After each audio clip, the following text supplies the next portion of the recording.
باب دوم قرآن کا طریق انقلاب مکی دور کا بنیادی مسئلہ۔ قرآن کریم کا وہ حصہ جو مکی صورتوں پر مشتمل ہے پورے 13 سال تک رسول اللہ صلی اللہ علیہ وآلہ وسلم پر نازل ہوتا رہا۔ اس پوری مدت میں قرآن کا مدار بحث صرف ایک مسئلہ رہا۔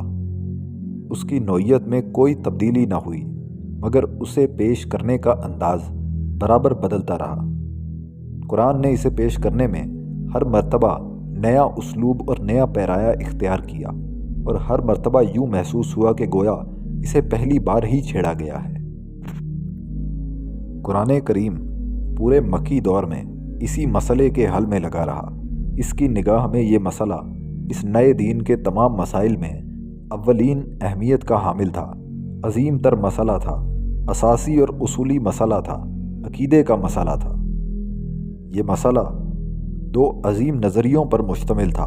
ایک اللہ تعالیٰ کی الوہیت اور انسان کی عبودیت اور دوسرے ان کے باہمی تعلق کی نوعیت۔ قرآن کریم اسی بنیادی مسئلے کو لے کر انسان سے بحیثیت انسان خطاب کرتا رہا، کیونکہ یہ مسئلہ ایسا تھا کہ اس سے تمام انسانوں کا یکساں تعلق ہے، وہ چاہے عرب کے رہنے والے انسان ہوں یا غیر عرب نزول قرآن کے زمانے کے لوگ ہوں یا کسی بعد کے زمانے کے۔ یہ وہ انسانی مسئلہ ہے جس میں کسی ترمیم و تغیر کا سوال پیدا نہیں ہوتا۔ یہ اس کائنات میں انسان کے وجود و بقا کا مسئلہ ہے، انسان کی عاقبت کا مسئلہ ہے۔ اسی مسئلے کی بنیاد پر یہ طے ہوگا کہ انسان کا اس کائنات کے اندر کیا مقام ہے اور اس کائنات میں بسنے والی دوسری مخلوقات کے ساتھ اس کا کیا تعلق ہے، اور خود کائنات اور موجودات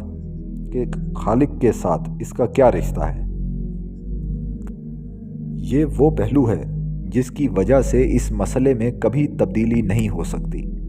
اس لیے کہ یہ اس کائنات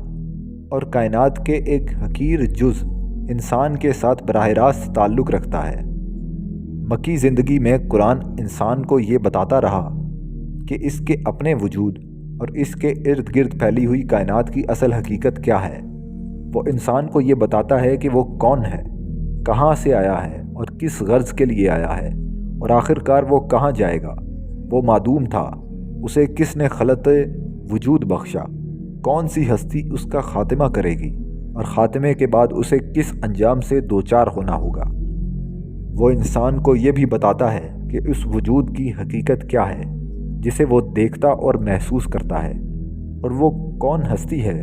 جسے وہ پردہ غیب میں کار فرما محسوس کرتا ہے لیکن دیکھ نہیں پاتا۔ اس تلسماتی کائنات کو کس نے وجود بخشا اور کون اس کا منتظم و مدبر ہے، کون اسے گردش دے رہا ہے، کون اسے بار بار نیا پیراہن بخشتا ہے، کس کے ہاتھ میں ان تغیرات کا سررشتہ ہے جن کا ہر چشم بینا مشاہدہ کر رہی ہے۔ وہ اسے یہ بھی سکھاتا ہے کہ خالق کائنات کے ساتھ اس کا رویہ کیسا ہونا چاہیے اور خود کائنات کے بارے میں اسے کیا روش اختیار کرنی چاہیے۔ اس کے ساتھ ہی وہ یہ بھی واضح کرتا ہے کہ انسانوں کے باہمی تعلقات کیسے ہونے چاہیے۔ یہ ہے وہ اصل اور بنیادی مسئلہ جس پر انسان کی بقا اور وجود کا دار و مدار ہے، اور رہتی دنیا تک اسی عظیم مسئلے پر انسان کی بقا اور وجود کا انحصار رہے گا۔ اس اہم مسئلے کی تحقیق و توضیح میں مکی زندگی کا پورا 13 سالہ دور صرف ہوا، اس لیے کہ انسانی زندگی کا بنیادی مسئلہ یہی ہے، اور اس کے بعد جتنے مسائل ہیں وہ اسی کے تقاضے میں پیدا ہوتے ہیں، اور ان کی حیثیت اس کی تفصیلات اور جزئیات سے زیادہ کچھ نہیں۔ قرآن نے مکی دور میں اسی بنیادی مسئلے کو اپنی دعوت کا مدار بنائے رکھا، اور اس سے صرف نظر کر کے نظام حیات سے متعلق فروعی اور ضمنی بحثوں سے تعرض نہیں کیا، اور اس وقت تک انہیں نہیں چھیڑا جب تک علم الہی نے یہ فیصلہ نہیں فرما دیا کہ اب اس مسئلے کی توضیح و تشریح کا حق ادا ہو چکا ہے، اور یہ اس انتخاب روزگار جماعت کے دلوں میں پوری طرح جاگزی ہو چکا ہے، جسے قدرت الہی اقامت دین کا ذریعہ بنا کر اس کے ہاتھوں اس دین کو عملی شکل میں برپا کرنے کا فیصلہ کر چکی تھی۔ جو لوگ دین حق کی دعوت لے کر اٹھے ہیں اور وہ دنیا کے اندر ایسا نظام برپا کرنا چاہتے ہیں جو بالفعل اس دین کی نمائندگی کرے، انہیں اس عظیم حقیقت پر پہروں غور کرنا چاہیے۔ یہی وہ حقیقت ہے جسے راسخ کرنے کے لیے قرآن کریم نے مکی زندگی کے پورے 13 سال صرف کیے، اور اس دوران میں کبھی اس سے توجہ ہٹا کر نظام زندگی کی دوسری تفصیلات کو نہیں چھیڑا، نہ ان قوانین و احکام کو بیان کرنے کی حاجت محسوس کی جو آگے چل کر مسلم معاشرے میں نافذ ہونے والے تھے۔ کار رسالت کا آغاز اسی مسئلے سے ہوا۔ یہ عین حکمت خداوندی تھی کہ آغاز رسالت ہی میں اس اہم مسئلے کو جو عقیدہ و ایمان کا مسئلہ ہے، دعوت کا محور و مرکز بنایا جائے، یعنی اللہ کے رسول صلی اللہ علیہ وآلہ وسلم راہ حق میں پہلا قدم ہی اس دعوت سے اٹھائیں کہ لوگوں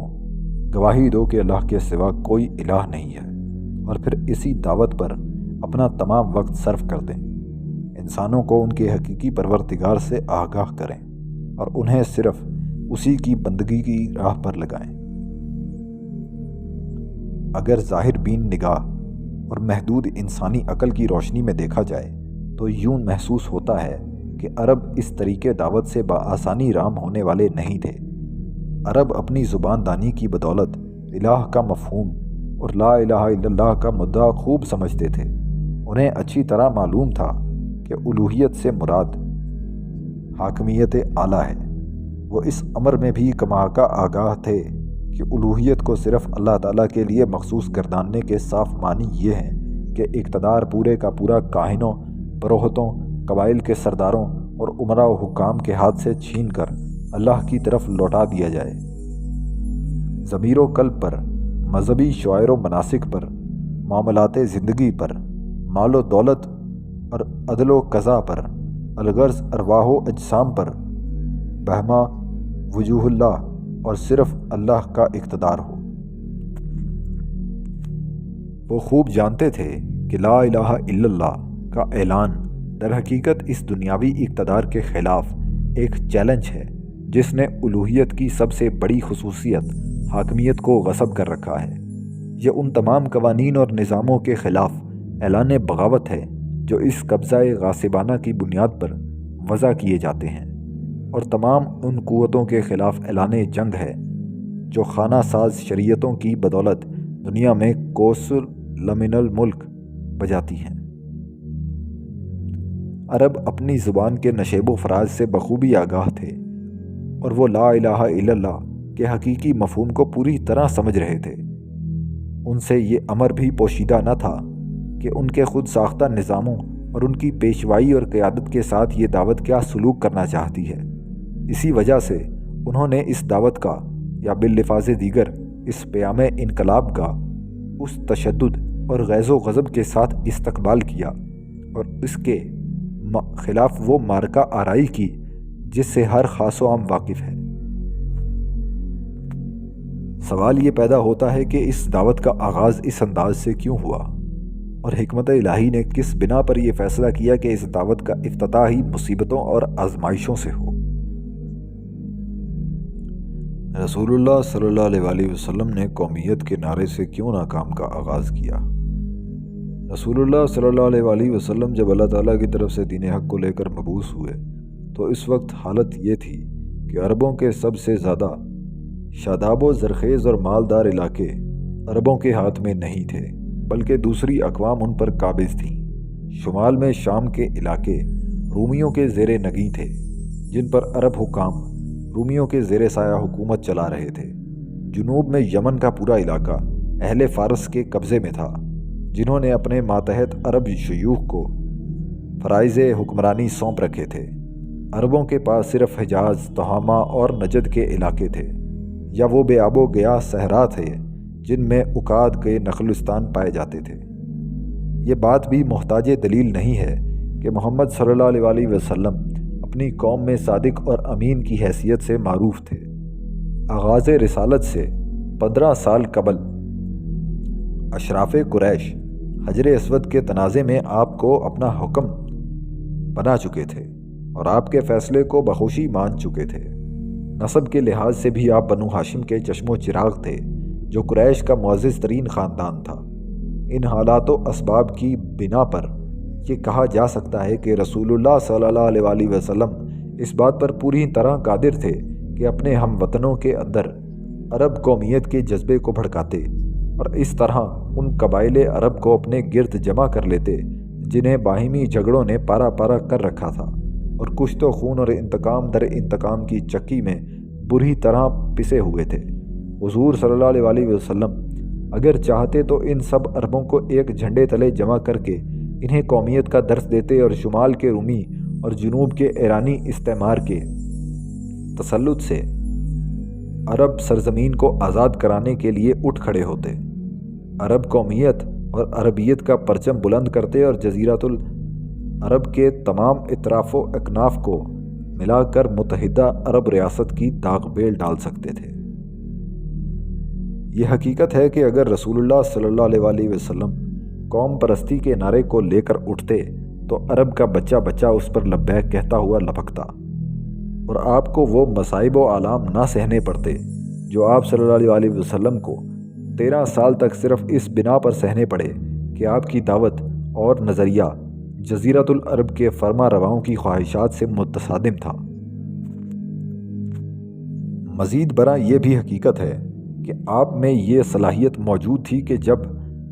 عرب آپ صلی اللہ علیہ وسلم کی قومی دعوت کو جوش و خروش کے ساتھ قبول کر چکتے اور قیادت کا منصب آپ کو سونپ دیتے اور اقتدار کی کنجیاں پوری طرح آپ صلی اللہ علیہ وسلم کے قبضے میں آ جاتی اور رفت و عظمت کا تاج آپ صلی اللہ علیہ وسلم کے مبارک سر پر رکھ دیا جاتا، تو آپ صلی اللہ علیہ وسلم اپنی اس بے پناہ طاقت اور اثر کو عقیدہ توحید کا سکہ روا کرنے کے لیے استعمال کرتے اور لوگوں کو اپنے انسانی اقتدار کے سامنے سرنگوں کرنے کے بعد بالآخر لے جا کر خدا کے آگے سرنگوں کر دیتے۔ لیکن خدائے علیم و حکیم نے اپنے رسول اللہ صلی اللہ علیہ وسلم کو اس راستے پر نہیں چلایا، بلکہ انہیں حکم دیا کہ صاف صاف اعلان کر دیں کہ اللہ کے سوا کوئی الہ نہیں ہے، اور ساتھ ہی متنبہ بھی کر دیں کہ اس اعلان کے بعد آپ صلی اللہ علیہ وسلم خود اور وہ مٹھی بھر افراد جو اس اعلان پر لبیک کہیں ہر قسم کی تکلیف و اذیت برداشت کرنے کے لیے بھی تیار رہیں۔ قومی نعرے کو اختیار نہ کرنے کی وجہ، آخر یہ کٹھن راستہ اللہ تعالیٰ نے کیوں منتخب فرمایا؟ ظاہر ہے کہ اللہ تعالیٰ اپنے رسول اللہ صلی اللہ علیہ وسلم اور ان کے اہل ایمان ساتھیوں کے حق میں یہ نہیں چاہتا تھا کہ وہ تشدد اور ظلم کا نشانہ بنے، لیکن وہ جانتا تھا کہ اس کے علاوہ اور کوئی راستہ اس دعوت کے مزاج سے ہم آہنگ نہیں ہے، اور نہ یہ کوئی صحیح بات ہوتی کہ مخلوق خدا رومی یا ایرانی طاغوت کے پنجے سے نجات پا کر عربی طاغوت کے پنجے میں گرفتار ہو جائے۔ طاغوت خواہ کوئی ہو، وہ طاغوت ہی ہے۔ یہ ملک اللہ تعالیٰ کا ہے اور اس پر صرف اللہ ہی کا اقتدار قائم ہونا چاہیے، اور اللہ کا اقتدار صرف اس صورت میں قائم ہو سکتا ہے کہ اس کی فضاؤں میں صرف لا الہ الا اللہ کا پرچم لہرائے۔ یہ بات کیوں کر قبول اور درست ہو سکتی تھی کہ خدا کی زمین پر بسنے والی مخلوق رومی اور ایرانی طاغوتوں سے نجات پاتے ہی عربی طاغوت کا توقع غلامی اپنے گلے میں ڈال لے۔ طاغوت جس قبا میں بھی ہو وہ طاغوت ہے۔ انسان صرف خدائے واحد کے بندے اور غلام ہیں، اور وہ صرف اس صورت میں بندے اور غلام رہ سکتے ہیں کہ ان کی زندگی میں صرف اللہ کی الوہیت کا بول بالا ہو۔ ایک عرب لا الہ الا اللہ کا لغوی لحاظ سے جو مفہوم سمجھتا تھا وہ یہ تھا کہ اللہ کے سوا کسی کی حاکمیت نہ ہو، اللہ کے سوا کوئی اور ہستی قانون اور شریعت کا منبع و ماخذ نہ ہو، اور انسان کا انسان پر غلبہ و اقتدار باقی نہ رہے، کیونکہ اقتدار بہمہ وجوہ اللہ ہی کے لیے ہے، اور اسلام انسانوں کے لیے جس قومیت کا علم بردار ہے وہ اسی عقیدے کی بنیاد پر طے ہوتی ہے۔ تمام اقوام خواہ وہ کسی رنگ و نسل کی ہوں، عربی ہوں یا رومی اور ایرانی، سب کی سب اس عقیدے کی نگاہ میں پرچم الہی کے تحت مساویانہ حیثیت رکھتی ہیں۔ قرآن کے نزدیک اسلامی دعوت کا یہی صحیح اور فطری طریقہ کار ہے۔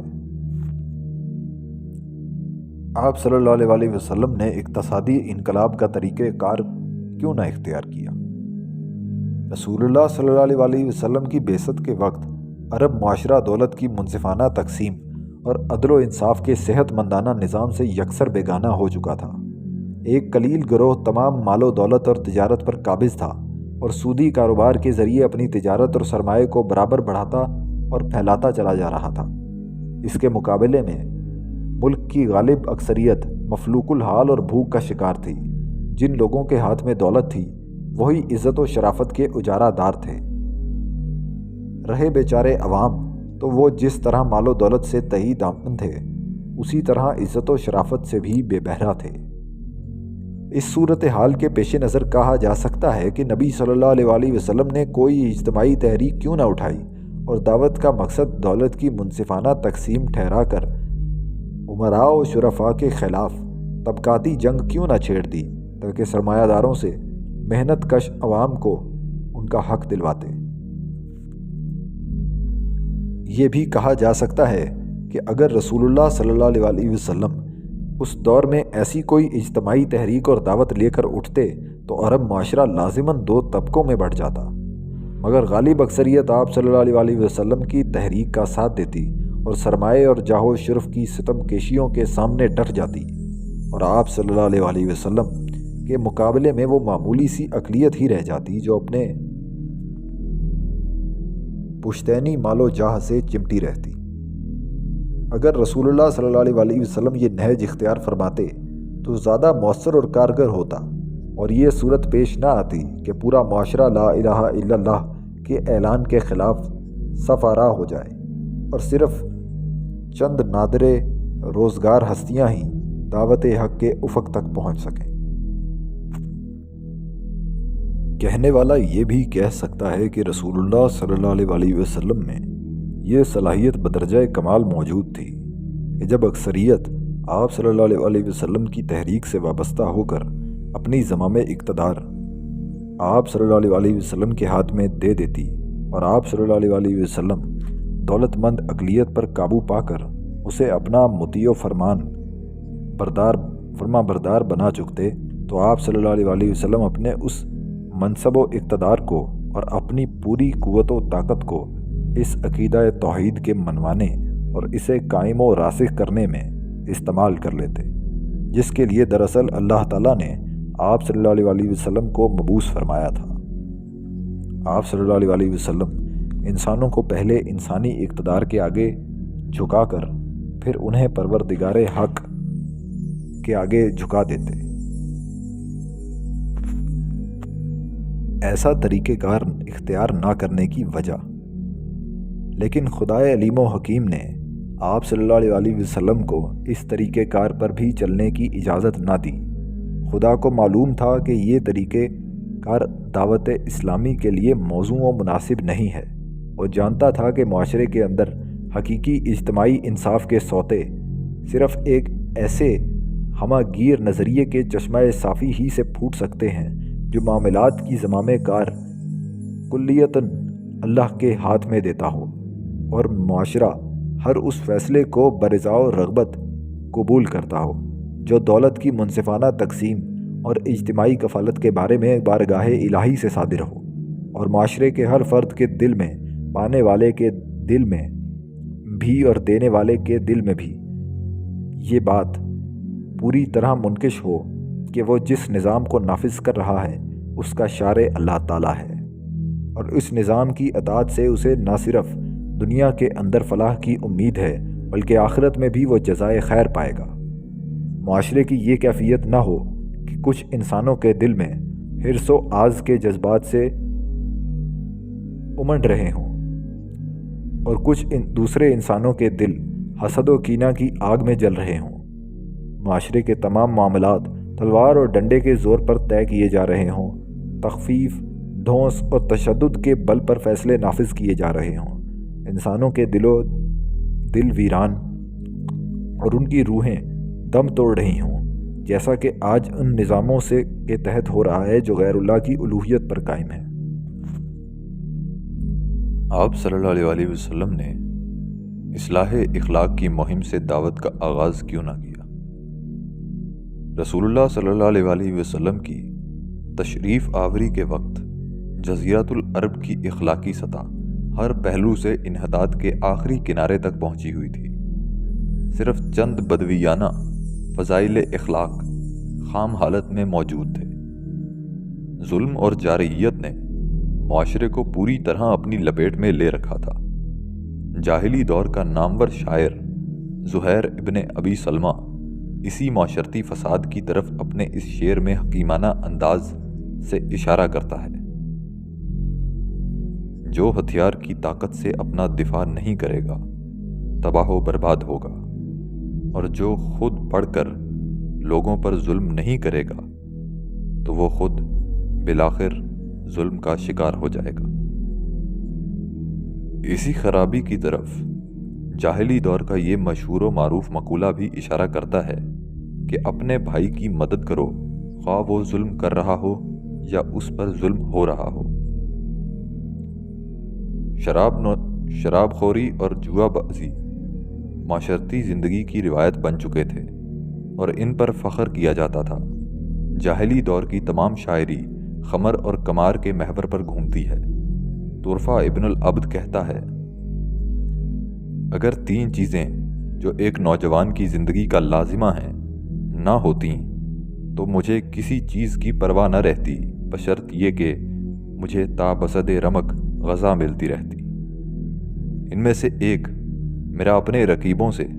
میں نوشی میں سبقت لے جانا ہے، اور میں بھی وہ 2 آتشہ جس میں اگر پانی ملایا جائے تو اس پر کیف آ جائے۔ شراب نوشی، لذت پرستی اور بذل و اسراف پہلے بھی میری گھٹی میں پڑے ہوتے تھے اور آج بھی ہیں۔ آخر وہ دن آ گیا کہ میرا پورا قبیلہ مجھ سے دور ہٹ گیا اور مجھے الگ تھلگ کر دیا گیا، جیسے خارش زدہ اونٹ کو گلے سے الگ کر دیتے ہیں۔ زناکاری مختلف شکلوں میں رائج تھی اور اس جاہلی معاشرے کی قابل فخر روایت بن چکی تھی۔ یہ ایک ایسا حمام ہے جس میں ہر دور کا جاہلی معاشرہ ننگا نظر آتا ہے، خواہ وہ دور قدیم کا جاہلی معاشرہ ہو یا عہد حاضر کا نام نہاد مہذب معاشرہ۔ حضرت عائشہ رضی اللہ تعالیٰ عنہ نے جاہلی معاشرے کی حالت ان الفاظ میں بیان کی ہے۔ جاہلیت میں نکاح کی 4 صورتیں تھیں۔ ایک تو وہ صورت تھی جو آج لوگوں میں جاری ہے، یعنی ایک آدمی دوسرے شخص کو اس کی بیٹی یا اس کی تولیت میں رہنے والی دوشیزہ کے لیے پیغام نکاح دیتا اور اس کا مہر ادا کر کے اس سے نکاح کر لیتا۔ نکاح کی دوسری صورت یہ تھی کہ مرد اپنی بیوی سے جب کہ وہ حیض سے پاک ہو چکی ہوتی کہتا کہ فلاں شخص کو بلا اور اس سے پیٹ رکھوا، چنانچہ وہ خود اس سے الگ رہتا اور اس وقت تک اسے نہ چھوتا جب تک اس آدمی کے حمل کے آثار ظاہر نہ ہو جاتے۔ آثار ظاہر ہو جانے کے بعد خاوند اگر چاہتا تو اس سے ہم بستری کر لیتا۔ وہ یہ طریقہ اس لیے اختیار کرتا تاکہ اسے اچھے نسب کا لڑکا ملے۔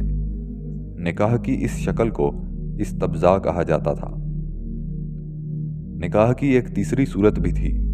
مردوں کی ایک ٹولی جو 10 سے کم ہوتی جمع ہو جاتی اور مل کر ایک عورت کے پاس جاتی اور اس سے مقاربت کرتی۔ جب اسے حمل ٹھہر جاتا تو بچے کی ولادت پر چند راتیں گزر جانے کے بعد وہ ان سب کو بلا بھیجتی۔ اس طرح بلاوا ملنے پر کوئی شخص جاننے سے انکار نہ کر سکتا تھا۔ جب وہ اس کے پاس جمع ہو جاتے تو وہ عورت ان سے کہتی، تمہیں اپنی کارروائی کا نتیجہ تو معلوم ہو ہی چکا ہے، میں نے ایک بچہ جنا ہے۔ پھر وہ ان میں سے ایک کی طرف اشارہ کر کے کہتی کہ یہ تیرا بیٹا ہے۔ اس پر بچے کا نام اس شخص کے نام پر رکھ دیا جاتا اور لڑکا اس کی طرف منسوب ہو جاتا اور وہ اس نسبت سے انکار نہ کر سکتا تھا۔ نکاح کی چوتھی قسم یہ تھی کہ بہت سے لوگ جمع ہو جاتے اور مل کر ایک عورت کے پاس جاتے جس کے پاس جانے میں کسی کو کوئی رکاوٹ نہ ہوتی تھی۔ دراصل یہ پیشہ ور فاحشہ عورتیں ہوتی تھیں اور علامت کے طور پر اپنے دروازوں پر جھنڈے نصب کر لیتی۔ جو شخص بھی اپنی حاجت پوری کرنا چاہتا ان کے پاس چلا جاتا۔ ایسی عورتوں میں سے اگر کسی کو حمل ٹھہر جاتا تو وضع حمل کے بعد سارے لوگ اس کے پاس اکٹھے ہو جاتے اور ایک قیافہ شناس کو بلا لیتے۔ وہ ان میں سے جس کی طرف اس لڑکے کو منسوب کرتا، وہ لڑکا اس شخص کا قرار پاتا اور وہ اس سے انکار نہ کر سکتا تھا۔ بخاری کتاب النکاح۔ سوال کیا جا سکتا ہے کہ رسول اللہ صلی اللہ علیہ وسلم چاہتے تو ایک اصلاحی تنظیم کے قیام کا اعلان کر کے اس کے ذریعے اصلاح اخلاق، تزکیہ نفوس اور تطہیر معاشرہ کا کام شروع کر دیتے، کیونکہ جس طرح ہر مسئلہ اخلاق کو اپنے ماحول کے اندر چند پاکیزہ اور سلیم الفطرت نفوس ملتے رہے ہیں، اسی طرح آپ کو بھی ایک ایسا پاک سرشست گروہ بالیقین دستیاب ہو جاتا جو اپنے ہم جنسوں کے اخلاقی انحطاط اور زوال پر دلی دکھ محسوس کرتا۔ یہ گروہ اپنی سلامتی فطرت اور نفاست طبع کے پیش نظر آپ صلی اللہ علیہ وسلم کی دعوت تطہیر و اصلاح پر لازماً لبیک کہتا۔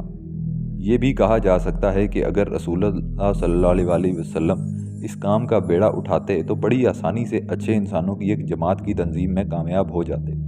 یہ جماعت اپنی اخلاقی طہارت اور روحانی پاکیزگی کی وجہ سے دوسرے انسانوں سے بڑھ کر عقیدہ توحید کو قبول کرنے اور اس کی گراں بار ذمہ داریوں کو برداشت کرنے کے لیے تیار ہوتی،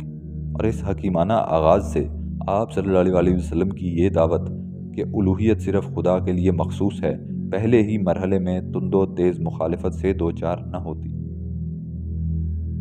اس طریقے میں کیا کمزوری تھی؟ لیکن اللہ تعالیٰ جانتا تھا کہ یہ راستہ بھی منزل مقصود کو نہیں جاتا۔ اسے معلوم تھا کہ اخلاق کی تعمیر صرف عقیدے کی بنیاد پر ہی ہو سکتی ہے، ایک ایسا عقیدہ جو ایک طرف اخلاقی اقدار اور معیار رد و قبول فراہم کرے اور دوسری طرف اس طاقت انرجی کا تعین بھی کرے جس سے یہ اقدار و معیار ماخوذ ہوں اور انہیں سند کا درجہ حاصل ہو، اور اس جزا و سزا کی نشاندہی بھی کرے جو ان اقدار و معیارات کی پابندی یا ان کی خلاف ورزی کرنے والوں کو اس طاقت کی طرف سے دی جائے گی۔ دلوں پر اس نوعیت کے عقیدے کی ترسیم اور بالاتر قوت کے تصور کے بغیر اقدار و معیارات خواہ کتنے ہی بلند پایا ہوں مسلسل تغیر کا نشانہ بنے رہیں گے، اور ان کی بنیاد پر جو بھی اخلاقی نظام قائم ہوگا وہ ڈاواں ڈول رہے گا۔ اس کے پاس کوئی ضابطہ نہ ہوگا، کوئی نگران اور محتسب طاقت نہ ہوگی، کیونکہ دل جزا و سزا کے کسی لالچ یا خوف سے بالکل خالی ہوں گے۔ ہماگیر انقلاب۔ صبر آزما کوششوں سے جب عقیدہ الوہیت دلوں میں راسخ ہو گیا اور اس طاقت کا تصور بھی دلوں میں اتر گیا جس سے اس عقیدے کو سند حاصل ہوتی تھی،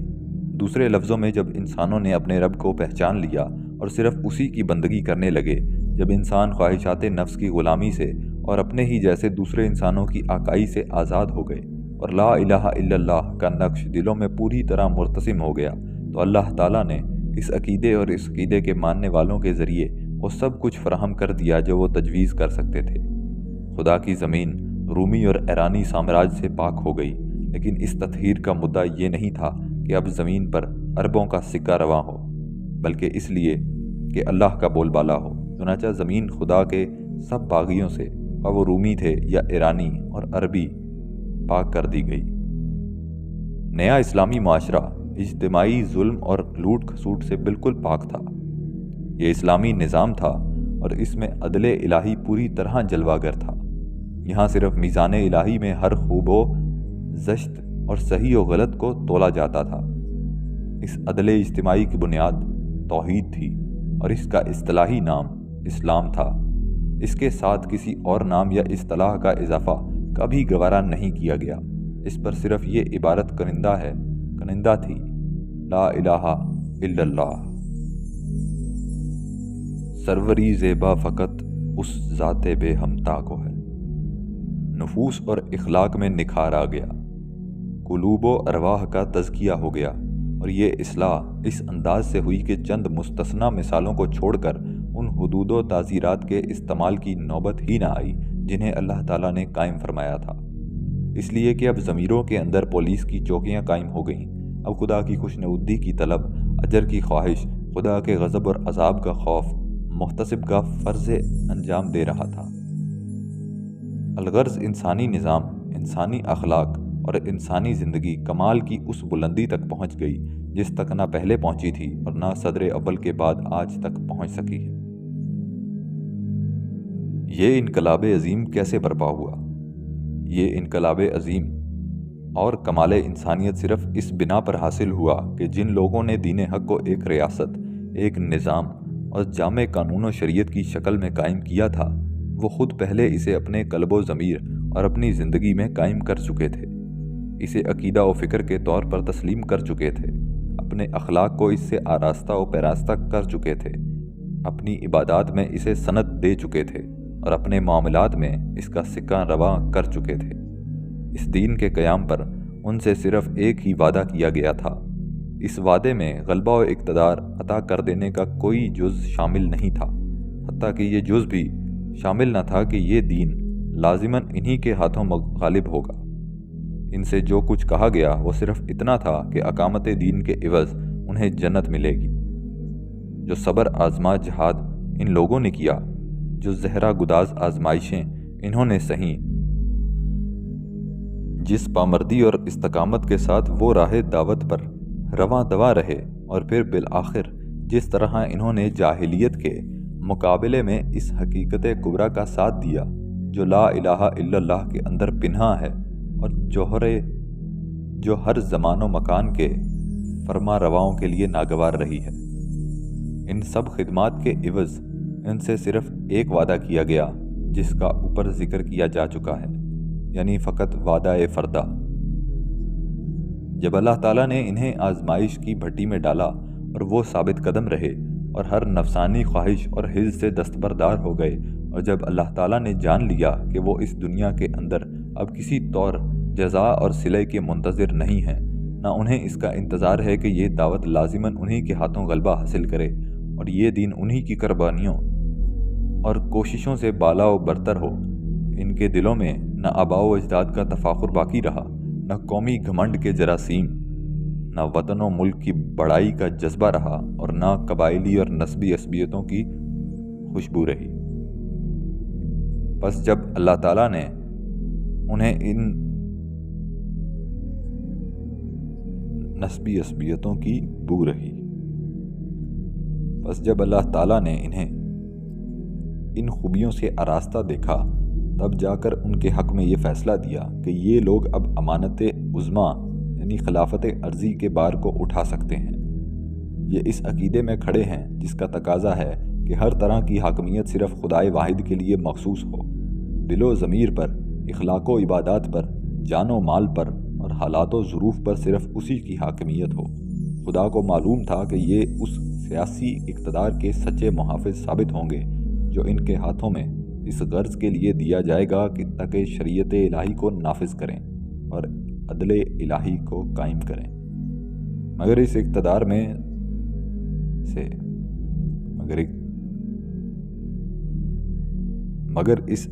میں سے ان کی اپنی ذات کے لیے یا اپنے قبیلے اور برادری کے لیے یا اپنی قوم کے لیے کوئی حصہ نہ ہو،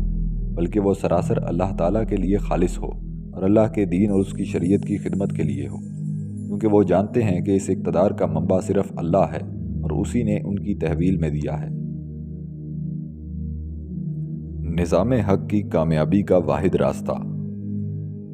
اگر دعوت اسلامی کا قافلہ اس انداز سے روانہ سفر نہ ہوتا اور دوسرے تمام جھنڈوں کو پھینک کر صرف اسی جھنڈے یعنی لا الہ الا اللہ کے پرچم توحید کو بلند نہ کرتا اور اس راہ کو اختیار نہ کرتا جو ظاہر میں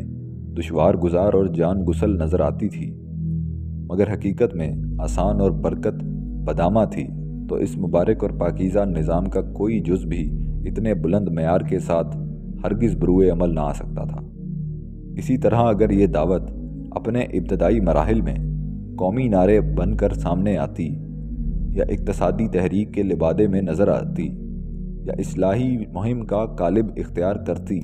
یا لا الہ الا اللہ کے ساتھ ساتھ کچھ دوسرے شعار اور نعرے بھی شامل کر لیتی، تو یہ پاکیزہ و مبارک نظام جو اس دعوت کے نتیجے میں قائم ہوا کبھی خالص ربانی نظام بن کر جلوہ گر نہ ہو سکتا تھا۔ قرآن حکیم کا مکی دور اسی شان شوکت کا حامل ہے۔ قرآن کریم کا مکی دور اسی شان و شوکت کا حامل ہے۔ یہ دور قلوب و اذہان پر اللہ کی الوہیت کا نقش ثبت کرتا ہے، انقلاب کے فطری راستے کی تعلیم دیتا ہے، اور اس میں بظاہر کتنی ہی دشواریوں اور صعوبتوں کا سامنا ہو اور دوسری پگڈنڈیوں پر جانے سے منع کرتا ہے، خواہ عارضی طور پر انہیں اختیار کرنے کا ارادہ ہو، وہ ہر حال میں صرف فطری راستے پر گامزن رہنے کی تلقین کرتا ہے۔ ابتدائے دعوت میں جزوی مسائل کو کیوں نہ چھیڑا گیا؟ اسی طرح قرآن حکیم کا یہ پہلو بھی داعیان حق کے لیے قابل غور ہے کہ اس نے مکی زندگی میں صرف عقیدے ہی پر اپنی ساری بحث کو مرکوز رکھا اور نظام زندگی کی ان تفصیلات کو نہیں چھیڑا جو اس عقیدے کے تقاضے میں مرتب ہوتی ہیں، اور نہ ان قوانین و احکام سے بحث کی جو اس عقیدے کی روشنی میں معاملات زندگی کی تنظیم کرتے ہیں۔ دراصل اس دین کا جو مزاج ہے اس کا یہ تقاضا تھا کہ قرآن مکی زندگی میں صرف عقیدے کے مسئلے تک اپنی دعوت کو محدود رکھتا۔ ظاہر ہے کہ پورا دین وحدت الہ کے نظریے پر قائم ہے، اس کا پورا نظام قانون اور نظام معاشرت اسی بنیادی نظریے سے ماخوذ ہے۔ اس دین کی مثال اس بلند و بالا اور تناور درخت کی سی ہے جس کا سایہ گھنا اور دور دور تک پھیلا ہوا ہے، جس کی شاخیں باہم دیگر پیوست اور آسمان سے باتیں کرتی ہوں۔ ایسا درخت قدرتی طور پر اپنی ضخامت اور پھیلاؤ کے مطابق اپنی جڑیں زمین کی گہرائیوں میں اتارتا ہے اور انہیں دور دور حصوں تک پھیلاتا ہے۔ بائینہ یہی اس دین کا حال ہے۔ اس کا نظام زندگی کے ہر گوشے پر حاوی ہے، انسانیت کے ہر چھوٹے اور بڑے معاملے سے بحث کرتا ہے۔ انسانی زندگی کی تنظیم صرف دنیا کے اندر ہی نہیں بلکہ آخرت میں بھی کرتا ہے۔ عالم شہود ہی کے نہیں، عالم غیب کے مسائل بھی حل کرتا ہے، اور صرف ظاہری اور مادی معاملات ہی میں دخل نہیں دیتا بلکہ ضمیر کی بے پایہ گہرائیوں اور دلوں کے مخفی ارادوں اور نیتوں کے غیر مرئی تموج سے بھی تعرض کرتا ہے اور انہیں درست کرتا ہے۔ یہ دین ایک قوی ہیکل، وسیع الاطراف اور فلک پیما عمارت ہے۔ ظاہر ہے کہ اس کی بنیادوں کا پھیلاؤ اور گہرائی بھی اسی وسعت اور ضخامت کے مطابق ہونی چاہیے۔ دین کی حقیقت اور اس کے مزاج کا یہی پہلو خود دین کی تعمیر و توسیع کے بارے میں اس کے مخصوص طریقہ کار کی نشاندہی کرتا ہے۔ یہیں سے معلوم ہوتا ہے کہ دلوں کے اندر پہلے عقیدے کی داغ بیل ڈالنا اور پھر اسے اچھی طرح مستحکم اور راسخ کرنا، یہاں تک کہ یہ عقیدہ روح انسان کے کونے کونے میں سرایت کر جائے اور اسے پوری طرح اپنے احاطے میں لے لے، صحیح نشونما کے لیے ناگزیر ضرورت ہے۔ اسی طریقے سے دین کے تراور درخت کے اس حصے کے درمیان جو فضاؤں میں موجود ہے اور اس حصے کے درمیان جو جڑوں کی شکل و صورت میں زمین کی گہرائیوں میں پوشیدہ ہے، ناگزیر ہم آہنگی پیدا کرتا ہے، بلکہ ان جڑوں کو وہ قوت بھی بخشتا ہے جو ظاہری حصے کا بوجھ برداشت کرنے کے لیے ضروری ہے۔ جب لا الہ الا اللہ کا عقیدہ دل کی گہرائیوں میں گھر کر لیتا ہے تو اس کے ساتھ ہی وہ پورا نظام زندگی بھی سرایت کرتا جاتا ہے جو اس عقیدے کی عملی تفسیر ہے، جس سے یہ بات خود بخود متعین ہو جاتی ہے کہ یہی وہ واحد نظام ہے جس پر اس عقیدے کے حامل نفوس راضی ہو سکتے ہیں، اور بیشتر اس کے کہ اس نظام کی تفصیلات ان کے سامنے پیش کی جائیں اور اس کے قوانین و احکام سے انہیں آگاہ کیا جائے، وہ پہلے ہی اصولی طور پر اس نظام کے آگے سرافگاندہ ہو چکے ہوتے ہیں۔ ایمان کا تقاضا بھی یہی ہے کہ پہلا قدم ہی بے چون و چرا اطاعت اور غیر مشروط تسلیم کے جذبے سے اٹھے۔ چنانچہ مکی دور کے بعد جب مدینہ کا دور آیا تو ان نفوس قدسیہ نے ایسے ہی جذبہ تسلیم اور شوق سرفگندگی کے ساتھ ان تمام قوانین اور اصلاحات کا استقبال کیا جو قرآن نے وقتاً فوقتاً ان کے سامنے پیش کی۔ جو ہی کوئی حکم جاری ہوا سر جھک گئے اور کسی زبان پر کوئی کلمہ اعتراض نہ آیا۔ ادھر فرمان کانوں میں پڑا اور ادھر اسے عمل کا جامہ پہنا دیا گیا۔ کہیں لیت و لال کو راہ نہ ملی، شراب حرام قرار دی گئی، سود کی حرمت نازل ہوئی، جوئے بازی ممنوع قرار پائی الغرض جاہلی دور کے تمام رسوم و رواج پامال ہو گئے، مگر کس طرح؟ صرف قرآن کی چند آیات کے ذریعے یا رسول اللہ صلی اللہ علیہ وسلم کی زبان مبارک سے مجرد چند کلمات کے صدور سے۔ اس کے مقابلے میں دنیاوی حکومتوں کو دیکھیے، وہ ان میں سے ہر چیز کو ختم کرنے کے لیے قانون کا سہارا لیتی ہیں، قانون سازی کرتی ہیں اور انتظامی ادارے حرکت میں آتے ہیں۔ فوج اور پولیس کو استعمال کیا جاتا ہے، اختیارات کے ترکش خالی کیے جاتے ہیں، پروپیگنڈا اور پریس کی خدمات حاصل کی جاتی ہیں، مگر اس سب کچھ کے باوجود وہ اعلانیہ خلاف ورزیوں پر گرفت سے زیادہ کچھ نہیں کر پاتی اور معاشرہ منکرات اور محرمات سے جوں کا توں لبریز رہتا ہے۔ عملی اور حقیقت پسند دین کے مزاج کا ایک اور پہلو بھی جس کی جھلک اس کے پاکیزہ نظام میں ملتی ہے قابل غور ہے، اور وہ یہ ہے کہ یہ دین ایک ٹھوس اور عملی تحریک کا لایہ عمل ہے، انسانی زندگی پر عملاً حکمرانی کرنے کے لیے آیا ہے۔ چنانچہ وہ عملی حالات کا سامنا کرتا ہے تاکہ ان کے بارے میں اپنا رویہ متعین کرے، انہیں برقرار رکھے یا ان میں ترمیم کرے یا انہیں کلیتاً بدل دے۔ لہٰذا اس کی تمام تر قانون سازی صرف ان حالات کے لیے ہوتی ہے جو بالفعل موجود ہوتے ہیں اور اس معاشرے میں پائے جاتے ہیں، جو اصولی طور پر خدائے واحد کی حاکمیت کو تسلیم کر چکا ہوتا ہے۔ در حقیقت یہ دین کسی نظری فلسفے کا نام نہیں ہے جو محض مفروضات پر اپنا ڈھانچہ استوار کرتا ہو، بلکہ یہ ایک عملی نظام ہے جو عمل اور حرکت کی دنیا سے تعلق رکھتا ہے۔ اس لیے یہ ناگزیر ہے کہ پہلے وہ مسلم معاشرہ وجود میں آئے جو عقیدہ الوہیت کا اقرار کرتا ہو اور یہ عہد کرتا ہو کہ حاکمیت اعلیٰ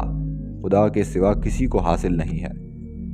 غیر اللہ کی حاکمیت کی وہ صاف نفی کرتا ہو اور ہر اس قانون کے جواز کو چیلنج کرتا ہو جو عقیدہ الوہیت پر مبنی نہ ہو۔ اس نوع کا معاشرہ جب وجود میں آ جاتا ہے اور اسے بالفعل مختلف عملی مسائل سے سابقہ پیش آتا ہے اور اسے ایک نظام اور قانون کی ضرورت لاحق ہوتی ہے، تو اس وقت یہ دین احکام و قوانین کی تدوین اور نظام و ضوابط کی تشکیل کا آغاز کرتا ہے اور اپنے پیش نظر وہ لوگ رکھتا ہے جو اصولی طور پر شروع ہی سے اس کے ہر قانون اور ہر ضابطے کو مان چکے ہوتے ہیں اور دوسرے تمام ضوابط و قوانین کو اصولاً ٹھکرا چکے ہوتے ہیں۔ اسے نافذ کرنے کے لیے طاقت کی ضرورت ہے۔ اس عقیدے کے ماننے والوں کے لیے ضروری ہے کہ وہ خود مختار ہوں اور انہیں معاشرے میں اقتدار اور غلبہ حاصل ہو، جس کے بلبوتے پر وہ معاشرے کے اندر اس نظام کو اور اس کے جملہ احکام کو جاری و ساری کر سکیں، تاکہ یہ نظام اپنی پوری ہیبت و شکوہ کے ساتھ جلوہ گر اور اس کے احکام صحیح طور پر برابر ہو سکیں۔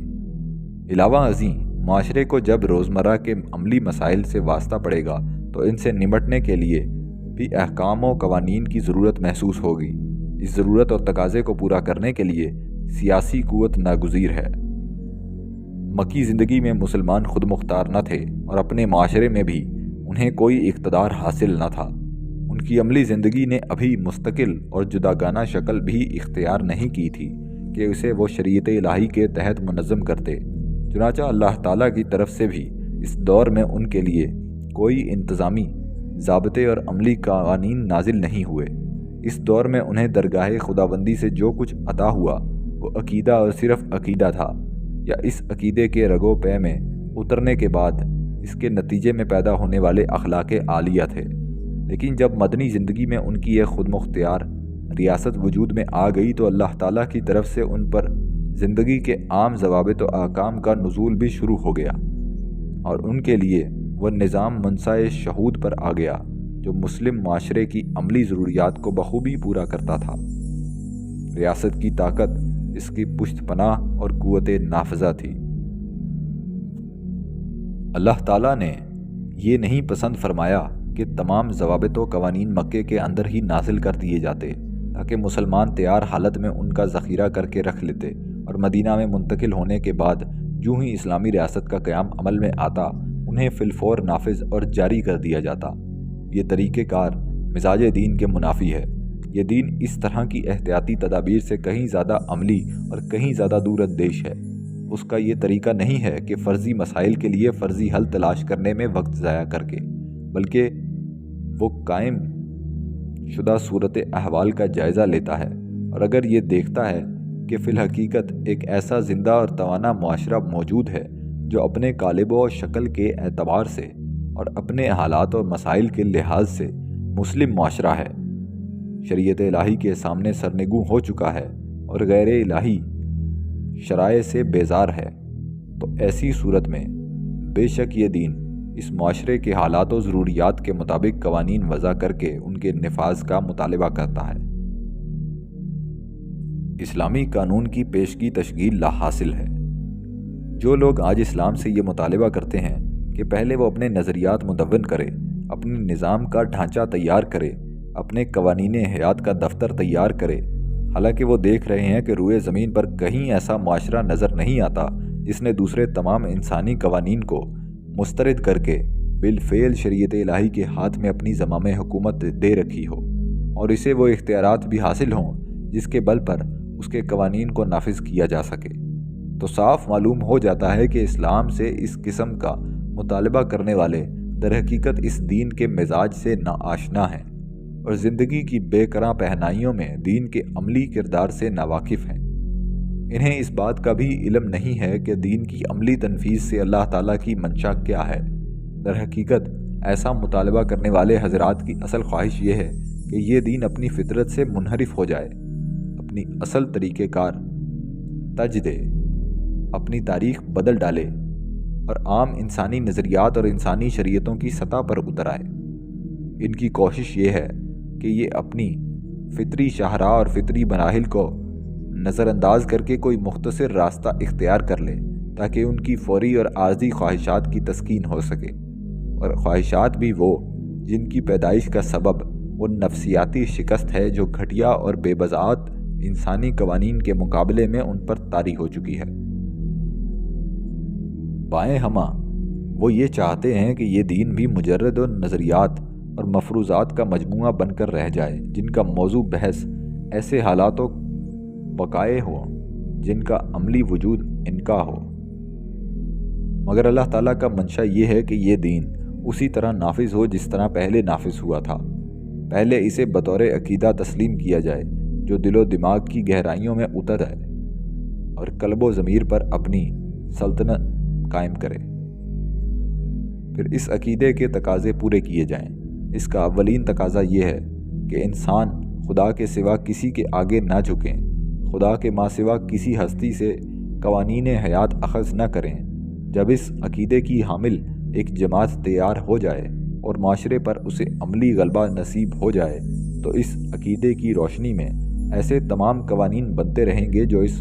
جماعت یا معاشرے کی عملی ضروریات کو پورا کریں اور اس کی عملی زندگی کی تنظیم کریں۔ یہ ہے اس دین کے قیام کا صحیح طریقہ جو اللہ کو پسند ہے۔ اللہ کے پسندیدہ طریقے کے علاوہ کوئی اور طریقہ ہرگز قابل قبول نہیں ہو سکتا، خواہ لوگ کتنی ہی خواہشیں کریں اور کتنے ہی مطالبات پیش کریں۔ اقامت دین کا صحیح طریقہ۔ اس بنا پر دعوت اسلامی کے علمبرداروں کو یہ سمجھ لینا چاہیے کہ وہ جب لوگوں کو دین کے احیاء اور تجدید کی دعوت دیں تو ان سے پہلا مطالبہ یہ کریں کہ وہ اسلام کے بنیادی عقیدے کا اقرار کریں۔ وہ لوگ چاہے اپنے آپ کو مسلمان کہتے ہوں، انہوں نے مسلمانوں کے سے نام رکھ رکھے ہوں، ان کی پیدائش کے سرٹیفکیٹ بھی ان کے مسلمان ہونے کی شہادت دیتے ہوں، بہرحال دعوت اسلامی کے علمبردار پہلے ان مسلمانوں کو سمجھائیں کہ اسلام جس حقیقت کا نام ہے وہ یہ ہے کہ سب سے پہلے عقیدہ لا الہ الا اللہ کو اس کے حقیقی مفہوم کے ساتھ تسلیم کیا جائے۔ اس کا حقیقی مفہوم یہ ہے کہ وہ اپنی زندگی کا ہر معاملہ صرف اللہ تعالیٰ کی حاکمیت میں دیں، اور جو لوگ اللہ کی حاکمیت سے بغاوت کر کے اپنی ذات کے لیے اس حاکمیت کا دعویٰ کریں ان کے اس دعوے کی تردید کریں۔ عقیدہ اسلام کو اس مفہوم کے ساتھ ماننے کے بعد یہ لازم آتا ہے کہ یہ عقیدہ ماننے والوں کے دلوں اور دماغوں میں اچھی طرح رس بس جائے، ان کی عبادات پر اسی کی چھاپ ہو اور ان کی زندگی کا ہر گوشہ اسی کے نور سے فروزاں ہو۔ لوگوں کے اندر جب بھی دعوت دین کی تحریک برپا ہو اس کی نگاہ میں اس پہلو کو اساسی اہمیت حاصل ہونی چاہیے۔ خود دین کی پہلی اسلامی تحریک نے اسی کو دعوت کی اساس قرار دیا تھا۔ قرآن کریم کا مکی حصہ پورے 13 سال تک اس پہلو کو قائم اور مستحکم کرنے میں لگا رہا۔ یہی وجہ ہے کہ جب انسانوں کا کوئی گروہ دین کے حقیقی مفہوم کو اس طرح سمجھ کر تحریک اسلامی میں داخل ہو جائے تو صرف اسی گروہ کو صحیح معنوں میں اسلامی جمعیت یا اسلامی معاشرہ کہا جا سکتا ہے، یعنی وہ جمعیت یا معاشرہ جو یہ صلاحیت رکھتا ہے کہ اس کی اجتماعی زندگی میں اسلام کا نظام حیات جاری و ساری ہو، کیونکہ اس جمعیت نے اپنی آزاد مرضی سے یہ طے کر لیا ہے کہ اس کی پوری زندگی اسلامی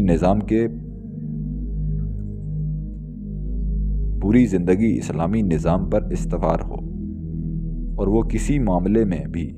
خداوند عالم کی حاکمیت کے سوا کسی اور کی حاکمیت کو قبول نہیں کرے گا۔ یوں جب ایک معاشرہ بالفعل وجود میں آ جائے گا تو نظام اسلامی کی اساسی تعلیمات اس کے سامنے رکھ دی جائیں گی، اور معاشرہ خود ہی نظام اسلامی کے عمومی ضوابط کے دائرے کے اندر رہتے ہوئے ایسے تمام قوانین اور احکام وضع کرتا رہے گا جن کا عملی ضروریات تقاضا کریں گی۔ ہمارے نزدیک ایک عملی حقیقت پسندانہ اور حکیمانہ اسلامی نظام حیات کو قائم کرنے کے لیے مختلف مراحل کی یہی صحیح اور برابر ترتیب ہے۔ بعض اجلس پسند مخلصین جنہیں دین کی اصل حقیقت اور مزاج کا ادراک حاصل نہیں، اور نہ انہوں نے دین کے اس سیدھے اور راست ربانی طریقہ کار ہی پر غور کیا ہے جو خدائے علیم و حکیم کی بے پایاں حکمت پر مبنی ہے، اور انسانی طبائع اور زندگی کی ضروریات کے بارے میں اس کے علم محیط کا کرشمہ ہے، وہ بسا اوقات یہ سمجھ بیٹھے ہیں کہ لوگوں کو اسلامی نظام کی بنیادوں بلکہ محض اسلامی قوانین و احکام سے آگاہ کرنے کے ہی سے دعوت اسلامی کی راہ آسان ہو جائے گی، اور لوگوں کے دلوں میں اسلام کے لیے خود بخود ہمدردی کے جذبات پیدا ہو جائیں گے۔ ان حضرات کا یہ نظریہ محض ایک خام خیالی ہے جو ان کے عجلت پسند ذہنوں کی پیداوار ہے۔ یہ اسی قبیل کا ایک تخیل ہے جس کی مثالیں ہم پچھلے صفحات میں بیان کر چکے ہیں کہ کس طرح خود رسول اللہ صلی اللہ علیہ وسلم کے سامنے بھی ایسے کئی ایک تجاویز پیش کی جا سکتی تھی، اور کہا جا سکتا تھا کہ جناب صلی اللہ علیہ وسلم اگر اپنی دعوت کا آغاز قوم پرستی کے کسی نعرے، معاشی انقلاب کے کسی دعوے یا اخلاقی اصلاح کی کسی تحریک سے کرتے تو آپ کی راہ ہموار اور آسان ہو جاتی، اور انہیں مشکلات کی وادی پرخار میں آبلہ پائی نہ کرنا پڑتی۔ اصولی طور پر سب سے پہلے ضروری ہے کہ دل خدائے واحد کے لیے یکسو ہونے چاہیے، اسی کی عبودیت کا اعلان کریں، اسی کی شریعت کو تسلیم کریں اور دوسری ہر شریعت کو ٹھکرا دیں، قبل اس کے کہ شریعت کی تفصیلات بتا کر ان کے اندر اس کے لیے مزید رغبت اور کشش پیدا کی جائے۔ شریعت کے ساتھ یہ رغبت تو دراصل اللہ کی خالص بندگی کے چشمے ہی سے ابلنی چاہیے، اس کا ماخذ دلوں میں غیر اللہ کی غلامی سے نجات پانے کا شوق فروزاں ہو۔ یہ کوئی صحیح صورتحال نہیں ہوگی کہ دلوں میں قانون الہی کے ساتھ رغبت اور دلچسپی کی بنیاد یہ امر ہو کہ تقابلی مطالعے کے بعد بعض لوگوں نے اسے بعض پہلوؤں سے ان انسانی قوانین سے زیادہ مفید اور بہتر پایا ہے جو ان کے گرد و پیش کی دنیا میں عملاً جاری و ساری ہیں۔ بلا شبہ نظام خداوندی سراسر سرچشمہ خیر و سعادت ہے، اس کے باعث خیر اور موجب سعادت ہونے کے لیے صرف یہی دلیل کافی ہے کہ اسے اللہ تعالیٰ نے تجویز فرمایا۔ غلاموں کی شریعت کسی حال میں بھی اللہ کی شریعت سے لگا نہیں کھا سکتی، مگر ہمارے کہنے کا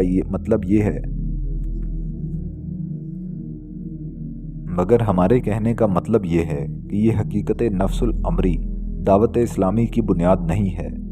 دعوت کی بنیاد صرف اسلام ہے، اور اسلام جس حقیقت کا نام ہے وہ یہ ہے کہ اللہ کی شریعت کو ہر حال میں بلا چون و چرا قبول کیا جائے، اور دوسری تمام شریعتوں کو اور ان کی ہر شکل کو قبول کرنے سے انکار کر دیا جائے۔ اس کے سوا اسلام کا کوئی مفہوم نہیں ہو سکتا۔ جسے اس ابتدائی اسلام سے رغبت اور وابستگی ہوگی، اس کا آخری فیصلہ بھی ظاہر ہے کہ شریعت کے حق ہی میں ہوگا،